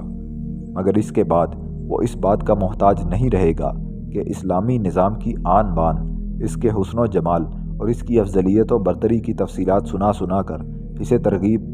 دی جائے۔ اور جذبہ شوق ابھارا جائے۔ یہ ہے ایمان کے بدیہی حقائق میں سے ایک اہم اور بنیادی حقیقت۔ اسلام نے جاہلیت کا مقابلہ کیسے کیا؟ ان تفصیلات کے بعد اب ہم یہ بتا دینا بھی ضروری سمجھتے ہیں کہ قرآن حکیم نے مکہ کی 13 سالہ زندگی میں عقیدے اور ایمان کے مسئلے کو کس طرح حل کیا۔ قرآن نے عقیدے کو مجرد نظریہ، تھیوری کی صورت میں یا الہیات کے روپ میں نہیں پیش کیا، اور نہ اس کے بیان میں وہ انداز اختیار کیا ہے جو ہمارے علم الکلام کے کلامی بحثوں کے باب میں اختیار کیا ہے۔ اس کے برعکس قرآن ہمیشہ انسان کی فطرت کو اپیل کرتا ہے اور ان چیزوں سے اپنے دلائل اور اشارات اخذ کرتا ہے جو خود انسان کے اپنے نفس میں اور ارد گرد کے ماحول میں پائے جاتے ہیں۔ وہ انسان کی فطرت کو اوہام و خرافات کے انباروں کے نیچے سے نکالتا ہے اور ادراک کی اس فطری صلاحیت کو جلا بخشتا ہے جو زنگ آلود ہو چکی ہوتی ہے اور بیکار ہو چکی ہوتی ہے۔ اسی طرح قرآن انسانی فطرت کے دریچوں کو وا کرتا ہے اور اسے اس قابل بنا دیتا ہے کہ اس کے مؤثر اور لطیف اشارات کو سمجھ سکے اور انہیں قبول کر سکے۔ یہ تو قرآن کی تعلیمات کا ایک عام پہلو تھا۔ اس کی انقلابی تعلیمات کا خاص پہلو یہ تھا کہ اس نے توحید کی بنیاد پر سوسائٹی کے اندر ایک عملی جنگ چھیڑ رکھی تھی اور ان جاہلی نظریات اور روایات کے خلاف معرکہ آرائی کر رکھی تھی جن کے ملبے کے نیچے انسانیت مدفون تھی اور فطرت انسان معطل اور اپاہج۔ لہٰذا ان مخصوص حالات کے مقابلے کے لیے اسلام کے لیے یہ شکل مناسب نہ تھی کہ اسے ایک نظریے کے طور پر پیش کیا جاتا، بلکہ یہی مناسب صورت تھی کہ وہ عملی مقابلے کا عزم لے کر میدان کارزار میں اترے اور انسان کے دل و دماغ پر جو فکری اور عملی پردے پڑے ہوئے تھے انہیں چاک کرے اور ان تمام چٹانوں کو پاش پاش کرے اور ان تمام دیواروں کو رستے سے ہٹائے جو انسان کے حق تک رسائی حاصل کرنے میں حائل کر دی گئی تھی۔ اسی طرح عقلی مجادلے کا اسلوب بھی جو قرون مابعد میں علم الکلام کا طریقہ رہا ہے اور جس کا سارا دار و مدار لفظی منطق پر تھا، اسلام کو پیش کرنے کی مناسب صورت نہ تھی، اس لیے کہ قرآن تو پورے انسانی ماحول اور اس کے متحرک اسباب و عوامل سے زور آزما تھا اور پوری انسانیت سے ہم کلام تھا جو بگاڑ کے بے کراں سمندر میں ڈوبی ہوئی تھی۔ اس مقصد کے لیے الہیات کا انداز بیان بھی اس کے لیے مفید نہ تھا،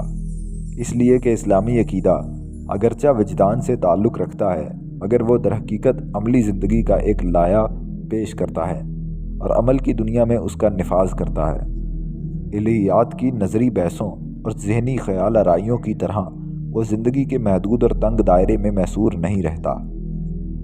قرآن ایک طرف اسلامی جماعت کے دلوں میں عقیدے کی عمارت چنتا ہے اور دوسری طرف ساتھ ہی اس جماعت کو لے کر ارد گرد کے جاہلی قلعوں پر قوت کے ساتھ حملہ آور ہوتا ہے اور خود اسلامی جماعت کے افکار و اعمال اور اخلاق و معاملات کے اندر بھی جو جاہلی اثرات اسے نظر آتے ہیں ان کے خلاف بھی بھرپور جنگ لڑتا ہے۔ چنانچہ انہی بلا خیز حالات و عوامل کے منجدار میں اسلامی عقیدے کی تعمیر ہوئی، لیکن نظریہ یا الہیات کی شکل میں نہیں اور نہ کلامی جدلیات کے لباس میں، بلکہ زندگی سے لبریز فعال اور نامی آرگینک تحریک کی شکل میں جس کا مظہر قرآن کی تیار کردہ مذکورہ جماعت اسلامی تھی۔ اس جماعت کا پورا ارتقاء افکار کے لحاظ سے، اخلاق و کردار کے لحاظ سے اور تربیت و تعلیم کے لحاظ سے اسلام کے تحریکی تصور کے تحت ہوا۔ اسے جو تربیت ملی اس میں یہ روح کار فرما تھی کہ یہ جماعت دراصل ایک ایسا منظم اور مارکہ آرا لشکر ہے جسے جاہلیت سے نبرد ہونا ہے۔ چنانچہ اس تحریک کا ارتقاء خود عقیدہ و فکر کے ارتقاء کی عملی تفسیر تھا۔ یہ ہے اسلام کا صحیح طریقہ کار جو اسلام کی فطرت اور روح کا صحیح عکاس ہے۔ اسلام نظری نہیں بلکہ عملی دین ہے۔ دعوت اسلامی کے علمبرداروں کو دین کے مزاج اور اس کے تحریکی طریقہ کار کا یہ پہلو جسے ہم نے اوپر بیان کیا ہے اچھی طرح ذہن نشین رکھنا چاہیے۔ اس پہلو پر غور کرنے سے انہیں معلوم ہوگا کہ عقیدے کی تعمیر و تشکیل کا وہ طویل مرحلہ جو مکہ کی زندگی میں گزرا ایسا نہیں ہے کہ اس میں اسلام کو صرف نظریاتی طور پر سیکھنے سکھانے ہی پر اکتفا کیا گیا ہو۔ در حقیقت تعمیر عقیدے کا مرحلہ اور وہ مرحلہ جس میں اسلامی تحریک کی عملاً تنظیم کی گئی اور اسلامی جماعت کی بالفعل داغ بیل ڈالی گئی، دو جداگانہ اور ایک دوسرے سے منفک مرحلے نہیں تھے، بلکہ یہ دونوں ایک ہی مرحلے تھے جس میں بیک وقت عقیدے کی تخم ریزی بھی کی گئی، اسلامی تحریک اور اسلامی جماعت کا قیام بھی عمل میں لایا گیا اور اسلام کے عملی وجود کا ڈھانچہ بھی تیار کیا گیا۔ اس لیے آئندہ جب کبھی احیاء اسلام کی کوشش کی جائے تو اسی جامع طریقے کو اختیار کیا جانا چاہیے۔ مناسب یہی ہے کہ تعمیر عقیدے کا مرحلہ دراز تر ہو، تعمیر کا کام کشاں شرمندہ تکمیل ہو، ہر قدم گہرائی اور استحکام کا آئینہ دار ہو۔ اس مرحلے کو عقیدے کی کھوکھلی نظری بحثوں کی نظر نہ کیا جائے، بلکہ اس مرحلے میں عقیدہ ایک ایسی زندہ حقیقت بن کر دیدہ نواز ہو جو اپنی فطری ترتیب کے ساتھ عقیدے میں ڈھلے ہوئے دلوں کی شکل میں ہو،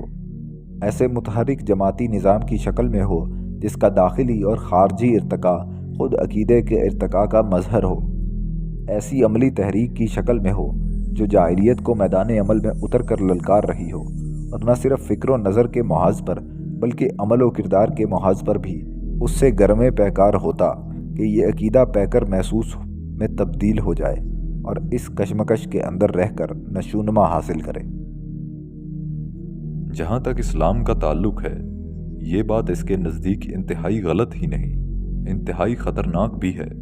کہ عقیدہ اسلامی کھوکھلے نظریے کی شکل میں ارتقاء پذیر ہو اور محض نظری بحث و تمحیص اور مجرد فکری تحقیق و جستجو کے میدان میں محدود رہے۔ قرآن کریم نے مکی دور میں عقیدے کی تعمیر و استحکام پر پورے 13 سال اس وجہ سے نہیں صرف کیے تھے کہ وہ یک بارگی نازل ہو گیا تھا۔ اللہ تعالیٰ اگر چاہتا تو پورا قرآن یک بارگی نازل کر دیتا اور پھر وہ اس کے ماننے والوں کو کم و بیش 13 برس تک کچھ نہ کہتا، یہاں تک کہ وہ اس عرصے میں اسلامی نظریے پر علمی اور نظری دونوں لحاظ سے عبور حاصل کر لیتے، مگر اللہ تعالیٰ نے یہ طریقہ اختیار نہیں فرمایا، اسے کچھ اور ہی منظور تھا۔ وہ دنیا کے اندر ایک لاسانی نظام زندگی کو جاری و ساری کرنا چاہتا تھا۔ وہ ایک ہی وقت میں عقیدے کی تعمیر، اس کی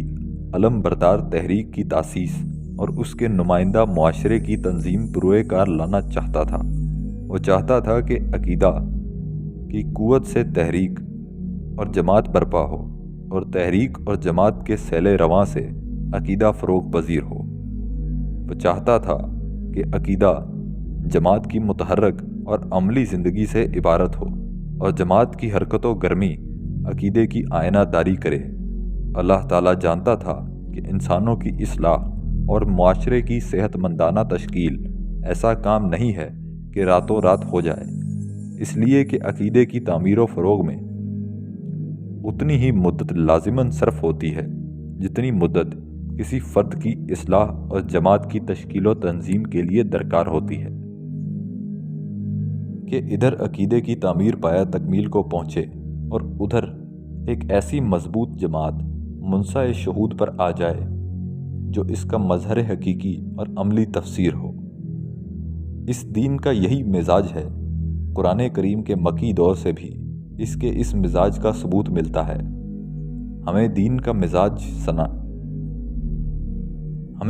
مزاج شناس ہونا چاہیے اور اپنی بےتاب خواہشات اور بے بضاعت انسانی نظریات سے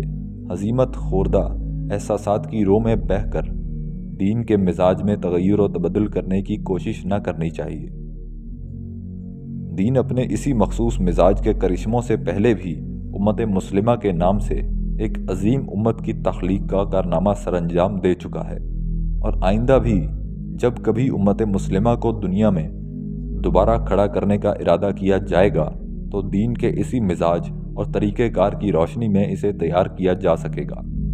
ہمیں یہ بخوبی سمجھ لینا چاہیے کہ ایسی ہر کوشش غلط ہے اور خطرناک بھی جس کا مقصد یہ ہو کہ اسلام کے زندہ و تابندہ عقیدے کو، جسے ایک حرکت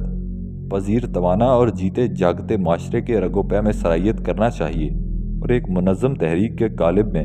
جلوہ ریز ہونا چاہیے، اسے اپنے اس فطری عمل سے محروم کر کے مجرد نظریاتی درس و تدریس اور علمی بحث و مطالعے کی آماج گاہ بنا دیا جائے، تاکہ ہم بے بذات اور ہیچ و ناکارہ انسانی نظریات کے مقابلے میں اسلامی نظریے کی طاقت اور برتری ثابت کر سکیں۔ اسلامی عقیدے کا تقاضا تو یہ ہے کہ چلتے پھرتے انسان کا اس مظہر و نمونہ ہوں۔ اسلامی عقیدے کا تقاضا تو یہ ہے کہ چلتے پھرتے انسان اس کا مظہر و نمونہ ہوں، وہ ایک ٹھوس انسانی تنظیم اور فعال تحریک کا لائحہ عمل ہو، اور ایک ایسی تحریک کا روپ دھار لے جو ارد گرد کی جاہلیت سے بھی دست و گریباں ہو، اور اپنے نام لیواؤں کے اندر بھی جاہلیت کے باقی ماندہ اثرات سے برسر پیکار ہو۔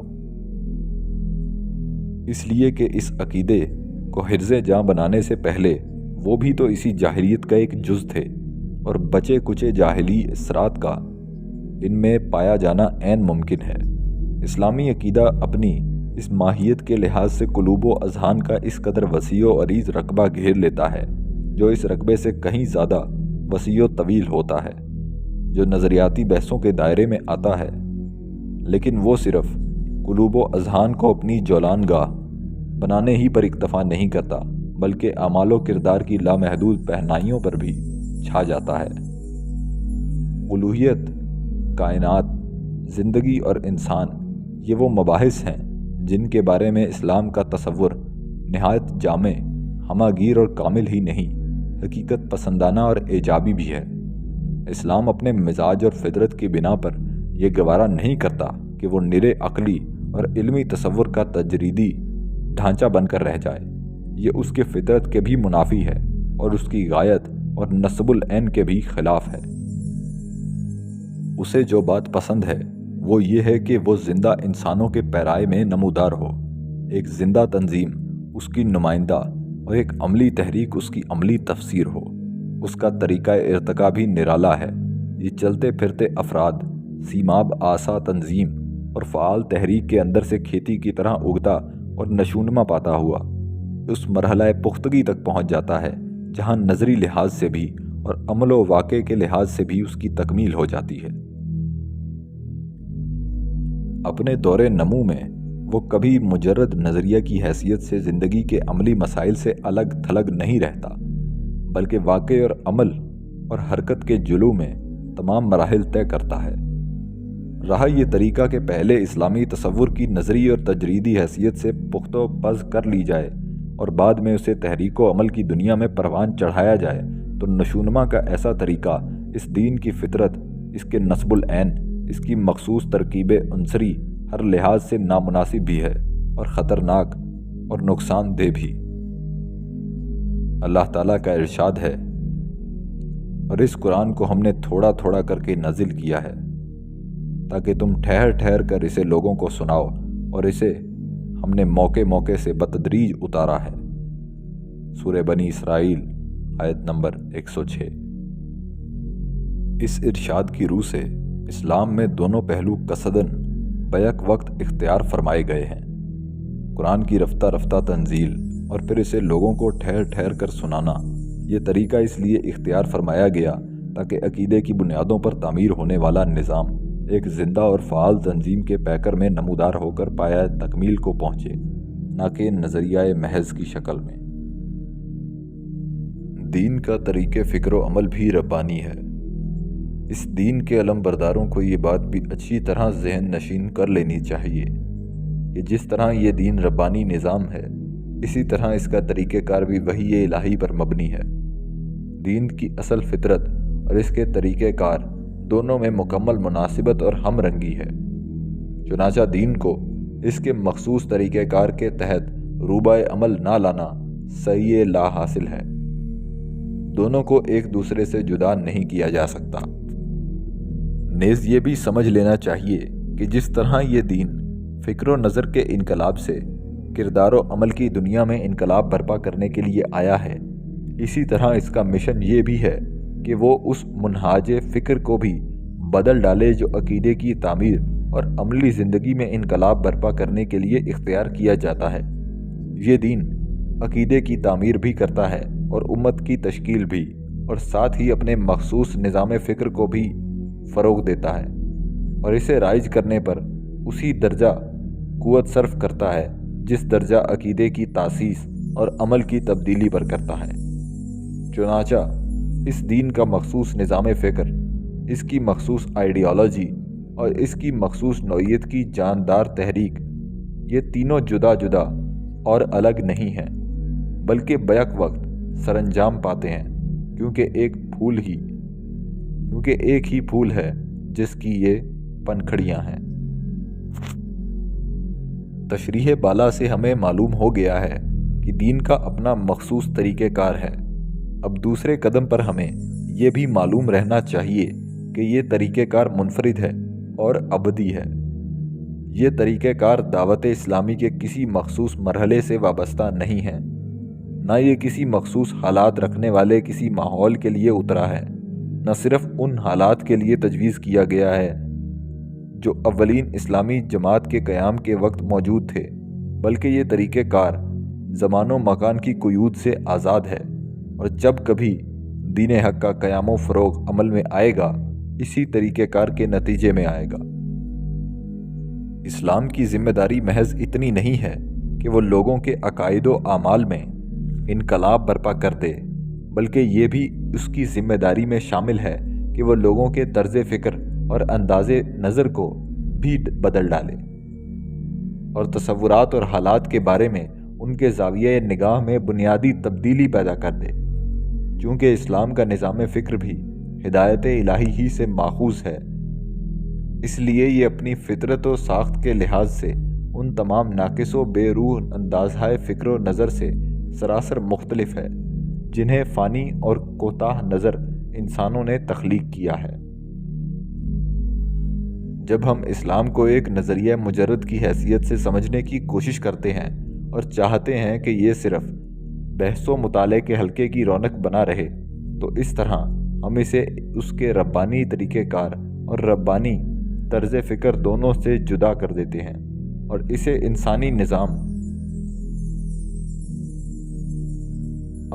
انسانی نظام فکر کا تابع بنا دیتے ہیں۔ گویا اللہ تعالیٰ کا تجویز کردہ طریقہ فکر معاذ اللہ انسانی طریقہ فکر سے فروتر ہے، اور ہم فکر و عمل کے خدائی نظام کو ترقی دے کر اسے انسانی نظاموں کے ہم پلہ کر دینا چاہتے ہیں۔ یہ زاویہ نگاہ انتہائی خطرناک اور مضر ہے، اور اس انداز کی ذہنی و فکری ہزیمت ملت کے لیے سخت تباہ کن ثابت ہوا کرتی ہے۔ نظام حق ان سب اصحاب کو جو دعوت اسلامی کے میدان میں سرگرم عمل ہیں، فکر و تدبر کے مخصوص پیمانے اور اسلوب دیتا ہے، جن کی بدولت وہ ان تمام پیمانوں اور اسالیب کی خرابیوں سے بچ سکتے ہیں جو جاہلیت نے دنیا بھر میں رائج کر رکھے ہیں، اور جنہوں نے خود ہماری عقلوں کو معوف اور ہماری تعلیم و ثقافت کو زہر آلود کر رکھا ہے۔ اس فتنہ عظیم کے مقابلے میں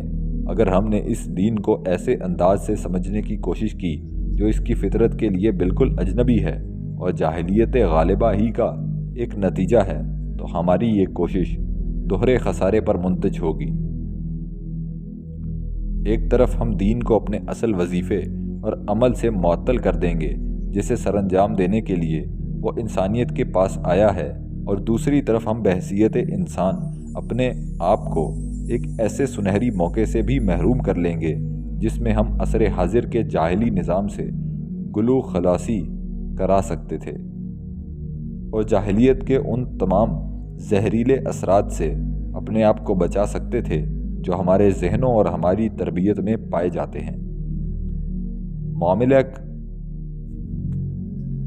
معاملے کا یہ پہلو بھی انتہائی خطرناک اور سنگین ہے، اور اس انداز کا خسارہ بھی انتہائی تباہ کن ثابت ہوگا۔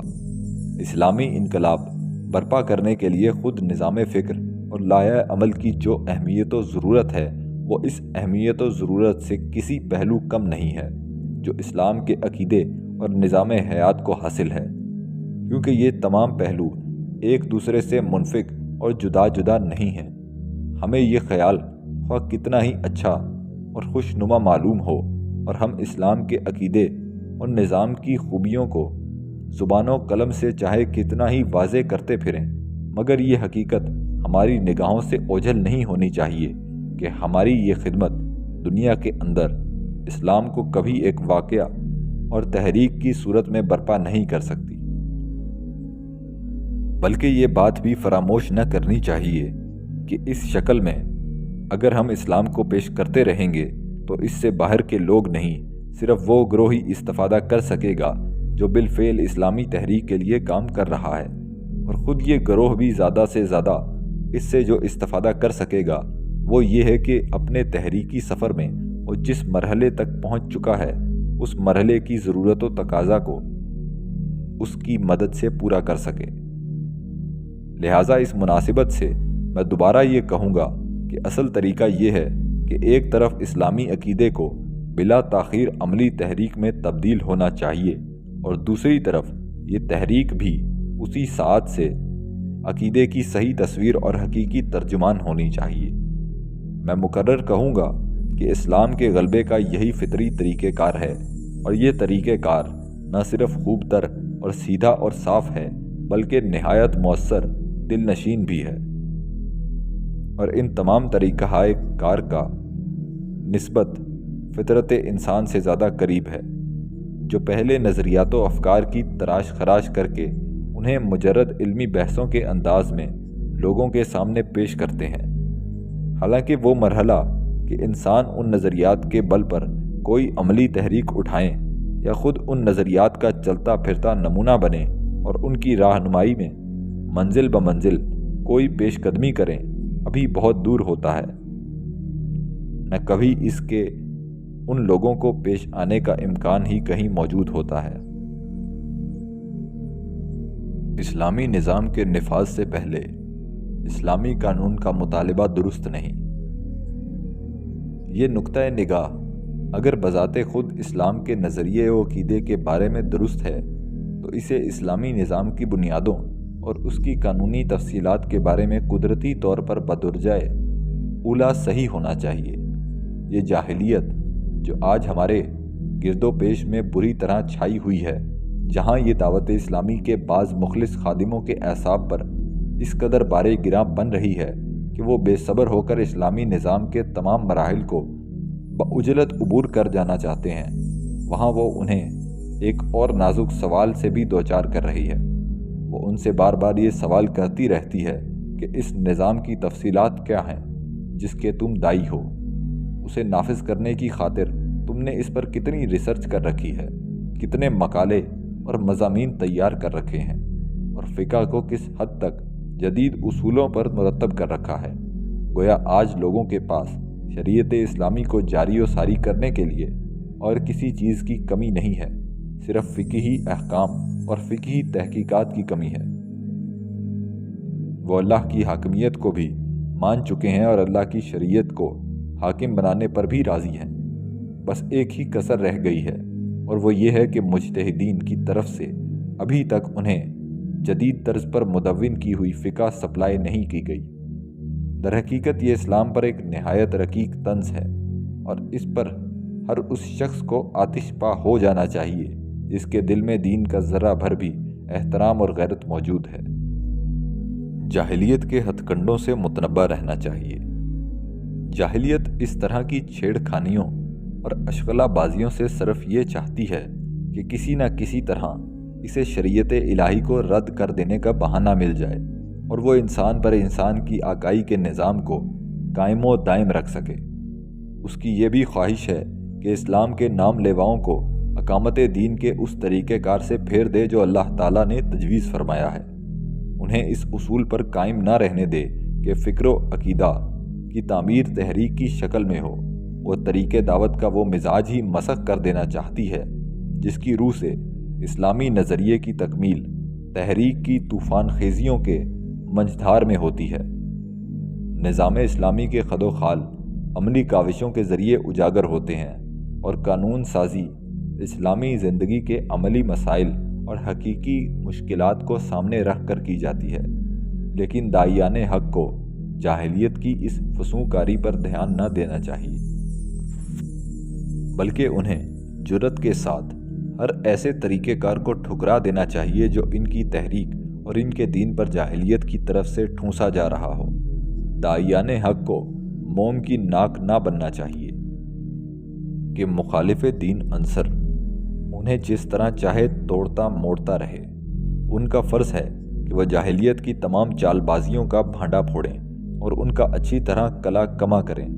خاص کر اس مسخرے پن کی پوری قوت سے تردید کریں جو فقہ اسلام کی تجدید کے پردے میں ایک ایسے معاشرے کے ساتھ روا رکھا جا رہا ہے جو نہ قانون خداوندی کی برتری کو تسلیم کرتا ہے اور نہ غیر الہی قوانین سے اظہار بیزاری کرتا ہے۔ اس طرح کی باتیں در حقیقت سنجیدہ، ٹھوس اور مثمر کام سے غافل کرنے کے لیے کی جاتی ہیں، اور اس لیے کی جاتی ہیں کہ اسلام کے چاہنے والے محض ہوا میں تخم ریزی کر کے اپنا وقت ضائع کرتے رہیں۔ چنانچہ ان کا فرض ہے وہ اس طرح کے ناپاک ہتھ کنڈوں کا پردہ چاک کریں اور انہیں کامیاب نہ ہونے دیں۔ اس دین نے تحریک کا جو طریقہ کار پیش کیا ہے اسی کے مطابق ہی اقامت دین کی جدوجہد کرنی چاہیے۔ اس طریقہ کار کے اندر دین کی طاقت کا راز مضمر ہے اور یہی ان کی اپنی طاقت و شوکت کا منبع بھی ہے۔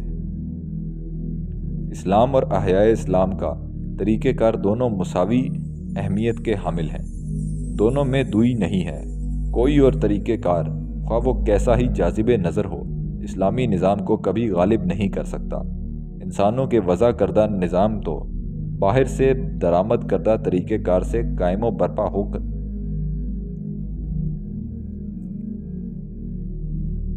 انسانوں کے وضع کردہ نظام تو باہر سے درآمد کردہ طریقہ کار سے قائم و برپا ہو سکتے ہیں، لیکن ہمارے نظام کو بروئے کار لانے سے وہ قاصر ہیں۔ لہٰذا اسلامی تحریک کے لیے اقامت دین کے مخصوص طریقہ کار کی پابندی اتنی ہی لازم ہے جتنی خود اسلام کے بنیادی عقیدے اور اس کے نظام حیات کی پابندی۔ سورہ بنی اسرائیل آیت نمبر 9۔ یہ قرآن اس راستے کی طرف رہنمائی کرتا ہے جو بالکل سیدھا اور صاف ہے۔